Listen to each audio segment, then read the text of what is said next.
विलुप्ति की कगार पर खड़े भारत के सबसे दुर्लभ पक्षियों में से एक ग्रेट इंडियन बस्टर्ड के लिए एक अच्छी खबर है।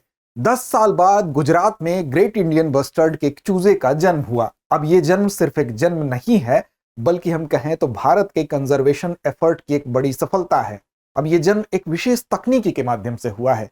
इस तकनीकी का नाम है जंप स्टार्ट विधि, और भारत में जंप स्टार्ट विधि संरक्षण विधि जो है, इसका ये पहला सफल प्रयोग भी माना जा रहा है, इसलिए इसको एक बड़ी सफलता के तौर पर देखा जा रहा है। तो चलिए जानते हैं ग्रेट इंडियन बस्टर्ड के संबंध में इस सफलता के पीछे कौन से वो प्रयास थे, और साथ साथ इसके विषय में कुछ महत्वपूर्ण तथ्य जो आपकी परीक्षा के लिए महत्वपूर्ण है।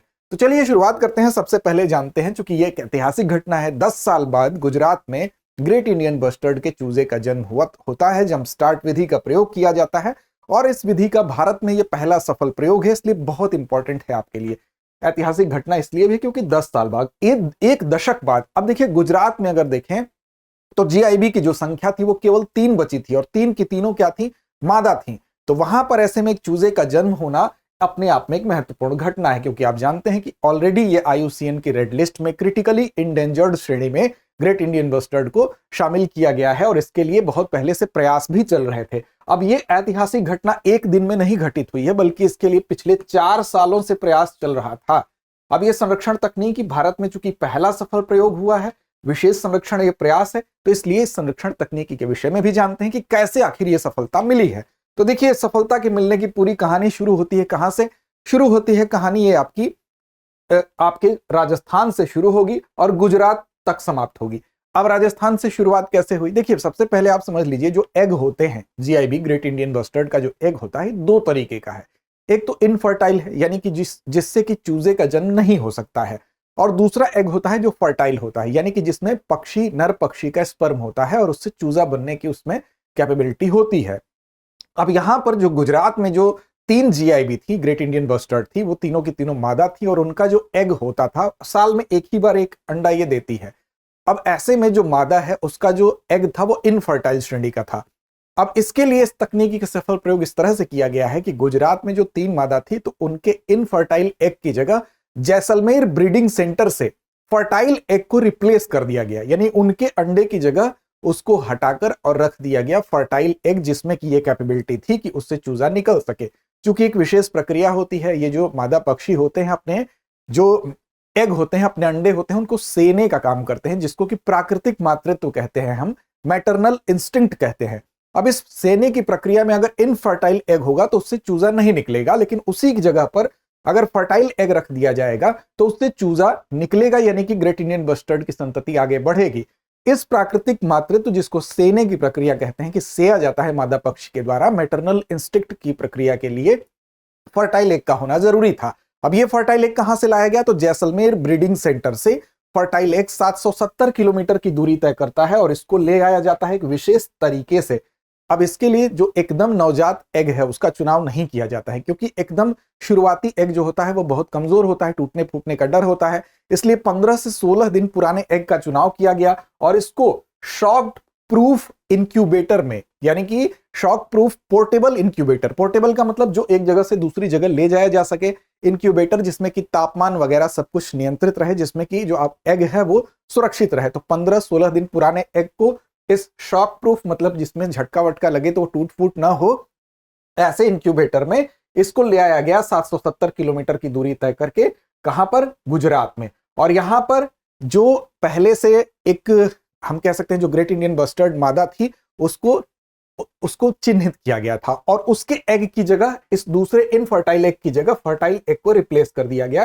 फिर इसने क्या किया? उसको मातृत्व, प्राकृतिक मातृत्व प्रदान किया, सेने की प्रक्रिया हुई, और 22 मार्च को फाइनली ये चेंज किया गया था, और फिर उसके बाद 26 मार्च को आप देखेंगे कि यहां से उससे एक चूजे का जन्म होता है, और 10 साल बाद गुजरात में इस तरह से, इस प्रक्रिया के माध्यम से एक चूजे का जन्म होता है। और ये पहला, इसी को जंप स्टार्ट विधि कहते हैं, जंप स्टार्ट विधि का पहला सफल प्रयोग है। इस तरह से एक ऐतिहासिक बात भी होगी। अब इससे जो चूजा अंडे से बाहर निकलता है उसको हैचिंग कहते हैं। तो हैच की जो प्रोसेस होती है वो 22 दिन की होती है ग्रेट इंडियन बस्टर्ड के परिप्रेक्ष्य में अगर बात करें। तो यहां पर अनउर्वर यानी कि इनफर्टाइल जो एग था उसकी जगह फर्टाइल एग को रखा गया, और इस तरह से प्राकृतिक तरीके से सेने की प्रक्रिया के बाद वहां से एक चूजे का जन्म होता है, जो कि अपने आप में एक महत्वपूर्ण घटना है। महत्वपूर्ण इसलिए भी है कि भारत में पहली बार इस तकनीकी को सफलता मिली है, जंप स्टार्ट तकनीकी का प्रयोग किया गया है, ये आप याद रखेंगे। और अंडे सेने की कुल अवधि हैचिंग जो है 22 दिन की होती है। हैचिंग उस अवधि को कहते हैं जब अंडे से चूजा बाहर निकलता है। राजस्थान में अगर संरक्षण का जो प्रयास है, जिस राजस्थान के ब्रीडिंग सेंटर की बात हो रही है, तो वर्तमान में 73 यहां पर ग्रेट इंडियन बस्टर्ड मौजूद है। अब इस तकनीक में 19 घंटे का सफर तय हुआ, 770 किलोमीटर की दूरी, इसको सुरक्षित तरीके से लाया गया। लेकिन एक बाय एक आपको ये जो परिणाम दिखाई दे रहा है, एक बाय एक इसका परिणाम नहीं निकला है, बल्कि इसके लिए जो प्रयास थे वो पर्यावरण मंत्रालय के द्वारा, राजस्थान गुजरात वन विभाग के द्वारा 4 वर्षों से इसके लिए गहन तैयारी चल रही थी और दोनों के संयुक्त सहयोग से यह मिशन सफल हुआ है।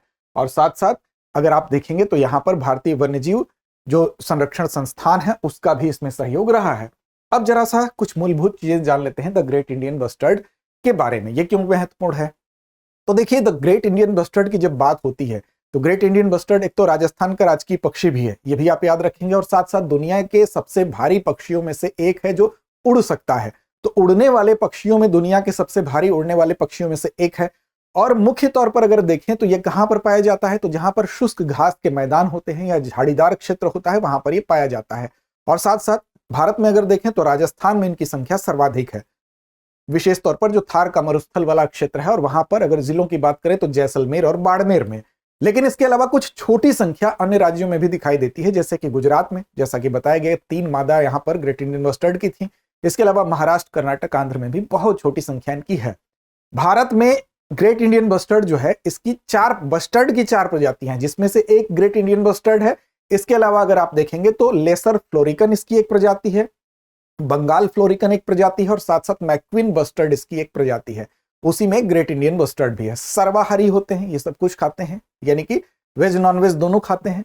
साथ साथ इसमें सामने की दृष्टि इनकी कमजोर होती है, सामने देखने की क्षमता जो है कमजोर है। इसी की वजह से कई बार ये बिजली के तारों से टकरा जाने के कारण इनकी मृत्यु होती है, और इनके जो संख्या में ह्रास होने का एक प्रमुख कारण यह भी माना जाता है। साथ साथ आपको बता दें, ये एक इंडिकेटर स्पीसीज है, यानी कि एक संकेतक प्रजाति है। और संकेतक प्रजाति क्या होता है, इनकी मौजूदगी ये बताती है कि घास के मैदान का पारिस्थितिक स्वास्थ्य बेहतर है। अगर इनकी संख्या कम होती है, इसका मतलब कि वहां पर घास के मैदान की स्थिति जो है वो क्षरण की अवस्था में है, उनका नुकसान हो रहा है। साथ साथ अगर इसके बात करें तो IUCN रेड लिस्ट में आप देखेंगे क्रिटिकली इंडेंजर्ड श्रेणी में है, चूंकि संपूर्ण भारतवर्ष में इनकी संख्या 150 तक सीमित है। साथ साथ साइट्स में अपेंडिक्स 1 में है। वाइल्ड लाइफ प्रोटेक्शन एक्ट 1972 की अगर बात करें तो शेड्यूल 1 में है। साथ साथ CMS की अगर बात कर ले, CMS यानी कि कन्वेंशन ऑन माइग्रेटरी स्पीसीज में की बात करें तो उसमें भी अपेंडिक्स 1 में है। अब इनको खतरा किस चीज से था, तो खतरा बेसिकली था कि इनका जो आवास है वो नष्ट हो रहा था, वो चाहे कृषि हो, चाहे खनन हो, चाहे आधारभूत ढांचे का अंधाधुंध निर्माण हो बिना इनकी परवाह किए। तो ऐसी दशा में एक तो इनका आवास नष्ट हो रहा था, हैबिटेट का नुकसान था, और दूसरा यह था कि इनका अवैध शिकार किया जा रहा था, उसकी वजह से भी इनकी संख्या कम हुई। तीसरा, बिजली के जो तार से लड़के इनके मरने की जो टेंडेंसी थी वो भी, उसकी वजह से भी इनकी संख्या प्रभावित हो रही थी। और साथ साथ चूंकि इनकी रिकवरी भी बहुत तेजी से नहीं की जा सकती है, क्योंकि ये पूरे साल में एक बार में एक एग अगर मादा अंडा देती है, उसमें भी अगर वो फर्टाइल एग है तो, अगर इनफर्टाइल है तो उसका कोई मतलब ही नहीं है। तो इस तरह से इनकी संख्या की रिकवरी भी नहीं हो पा रही थी। इसी वजह से project GIB, project great Indian bustard 2018 में शुरू किया गया।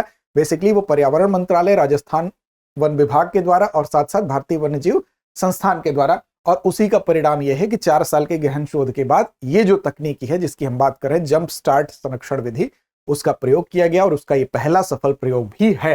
तो एक बड़ी ये ऐतिहासिक इसको सफलता कहा जा सकता है। तो ये राजस्थान का राजकीय पक्षी आपको याद रखना है, दुनिया के सबसे भारी उड़ने वाले पक्षियों में से एक है। मुख्य रूप से रेगिस्तानी क्षेत्र और झाड़ी वाले क्षेत्र में पाया जाता है। IUCN रेड लिस्ट में अत्यंत संकटग्रस्त स्थिति इसकी है, घास के मैदानों के स्वास्थ्य का संकेतक होता है। इसके अस्तित्व के खतरे आपको बताए गए कि बिजली के लाइनों की जो तार होते हैं उससे टकराता है, आवास के नुकसान, इसके मानवीय हस्तक्षेप भी इसका एक प्रमुख कारण है। और प्रोजेक्ट GIB आपको याद रखना है, जिसकी शुरुआत 2018 में भारतीय वन्यजीव संस्थान, राजस्थान वन विभाग द्वारा शुरू की गई संयुक्त संरक्षण पहल थी। चलिए अब चलते हैं अभ्यास प्रश्न की तरफ, और जिम्मेदारी आप पर, आपके जवाब की प्रतीक्षा हमें कमेंट बॉक्स में होगी। ग्रेट इंडियन बस्टर्ड को IUCN की किस श्रेणी में रखा गया है? विकल्प आपके सामने है, वल्नरेबल, इंडेंजर्ड, क्रिटिकली इंडेंजर्ड या लीस्ट कंसर्न। तो इस प्रश्न का जवाब कमेंट बॉक्स में दीजिए। साथ साथ हमारे चैनल को सब्सक्राइब कर लीजिए, जिससे कि हमारे सारे अपडेट्स आप तक पहुंचते रहें। आप हमको टेलीग्राम पर भी फॉलो कर सकते हैं, जहां पर हम दृष्टियां इस YouTube नाम से उपलब्ध हैं। तो लड़ते रहिए, अपने लक्ष्य की ओर बढ़ते रहिए। अब एग्जाम की तैयारी को और बेहतर करने के लिए हमारे चैनल को लाइक, शेयर और सब्सक्राइब करना ना भूलें।